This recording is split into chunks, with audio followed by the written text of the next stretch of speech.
Hello and welcome to another in my series of videos talking about mythical monsters. As repeat visitors to this channel should know by now, I'm a big fan of TTRPGs and I am currently running a Demigods campaign set in the UK. Demigods is a game of magical realism created by Jason Mills and it uses the Powered by the Apocalypse system. You can find more details in the description below. Anyway, my game uses a lot of British mythology, and researching the creatures for my players to encounter is almost as much fun as playing the game itself. Almost.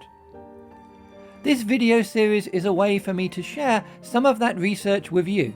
So, without further ado, let me tell you about the Afanc. Have you ever wondered what would happen if you mashed together a crocodile and a beaver? You have? Well then, firstly, what's wrong with you? And secondly, Welsh mythology may have just the thing you're looking for. The Afanc is a terrifying lake monster, half beaver, half crocodile, with razor-sharp teeth and scales as hard as the toughest armour. Is the Afanc a single creature or a name shared by many? The latter seems more likely given the number of different legends that have sprung up about it. In one, a huge Afanc thrashes about so much that it causes a tremendous flood that drowns all people save two, Dwyfan and Dwyfach. And from Dwyfan and Dwyfach, so goes the legend, all the people of Prydain, the Welsh name for the island of Britain, are now descended. Flood myths are common in cultures all around the world. But curiously, Wales has several such myths. Maybe we'll visit some of them in a future video. Another legend involves Idan, also known as Hugh the Mighty, a Welsh hero who, among other feats, is said to have introduced ploughing to Britain.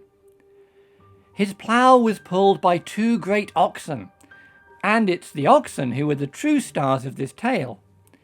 In order to deal with an Afanc which was preying on the people of Wales, Hugh's oxen dragged it bodily out of the lake it called its home.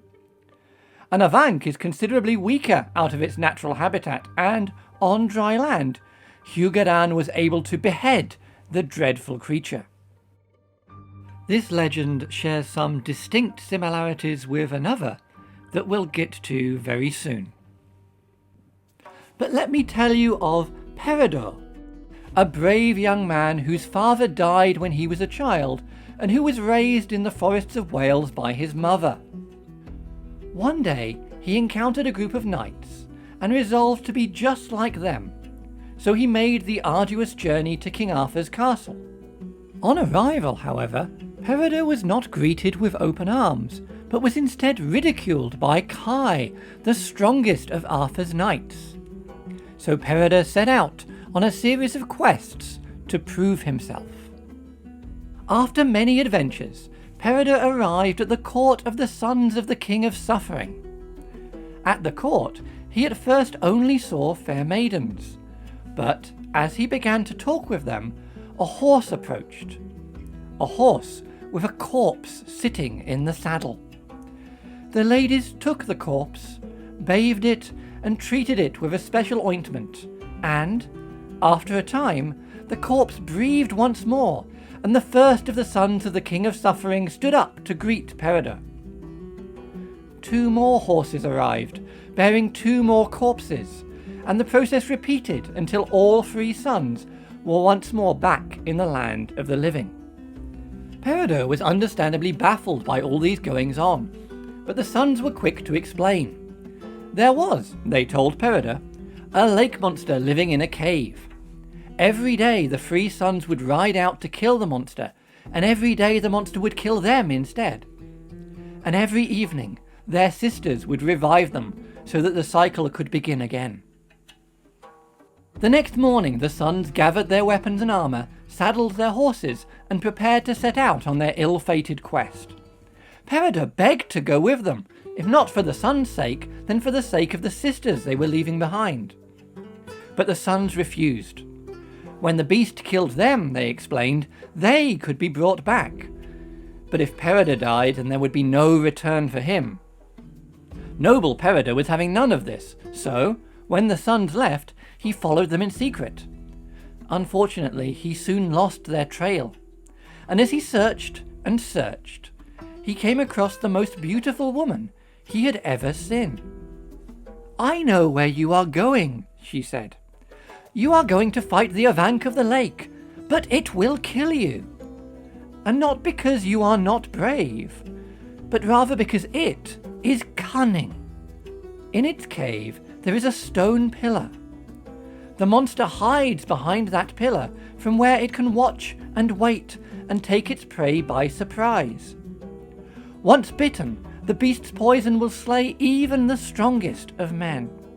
"Nevertheless," Peredur replied, "I must face this beast." "Then perhaps, brave knight, I can help you. I have in my possession an adder stone. This stone will blind the monster's eyes to you, allowing you to strike it before it strikes you. But in exchange for the stone, I ask something in return." "Name it," Peredur replied. "I ask that you promise to love me more than all others," the woman said. "I promise gladly," said Peredur, "for I loved you since the moment I first saw you." So the woman gave him the stone, and Peredur rode off deeper into the river valley until he came to the mouth of the monster's cave. Taking the stone in his left hand and his spear in his right, he stepped inside. Slowly his eyes adjusted to the darkness, and he saw the creature, all matted fur, glistening scales, and snapping jaws.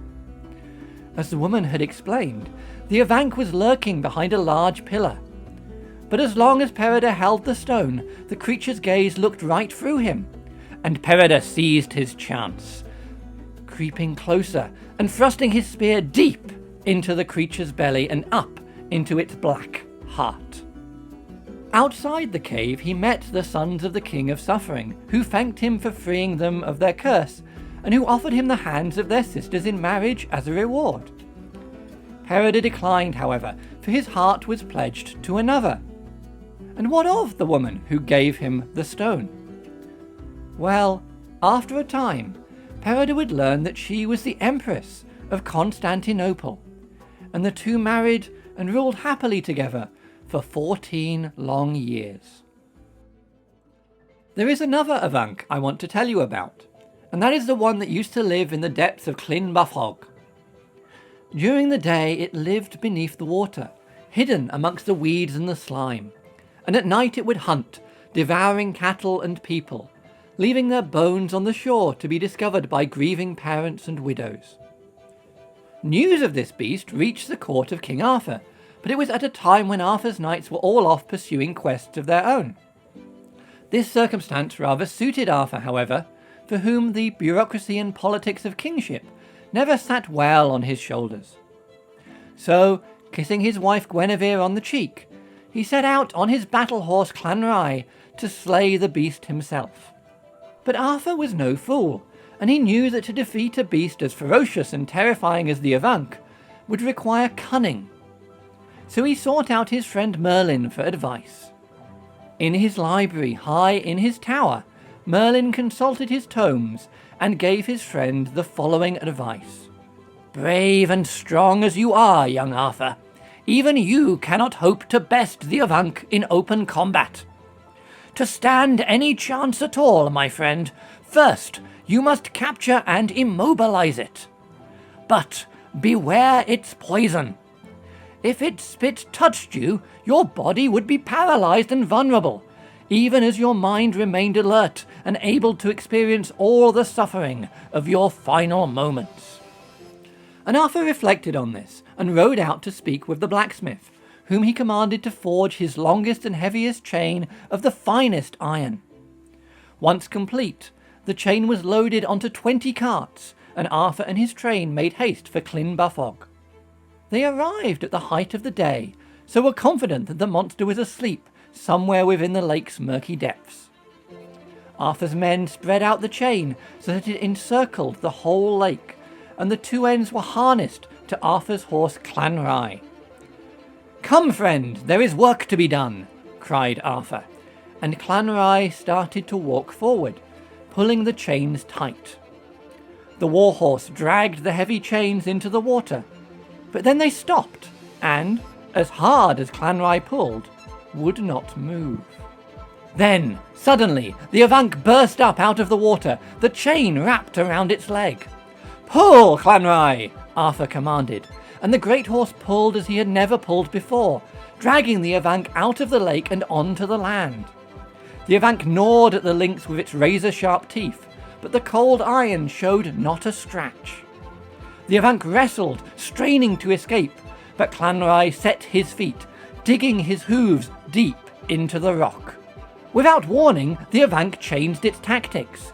Instead of trying to reach the lake, it reversed direction and charged directly at Arthur and his horse. Clanrai was taken by surprise and stumbled, throwing his master to the ground. Quickly, Arthur sprang up and drew his sword. The Afanc advanced, and Arthur covered his eyes to protect them from the poisonous spray. He braced himself, then lifted his sword and plunged it deep into the neck of the monster with as much force as he could muster. His blade struck true, killing the Afanc instantly, and bringing to an end its reign of terror. And if you doubt the truth of this story, may I suggest you take a trip to the shores of Clynbarfog, where, even today, you can see the marks where Clanrai's hooves cut deep into the rock. And so ends my tale of the Afanc, half-beaver, half-crocodile, all terrifying monster. If you enjoyed this video, please like, subscribe, and comment down below. Thank you for watching. I hope to share more legendary monsters with you soon.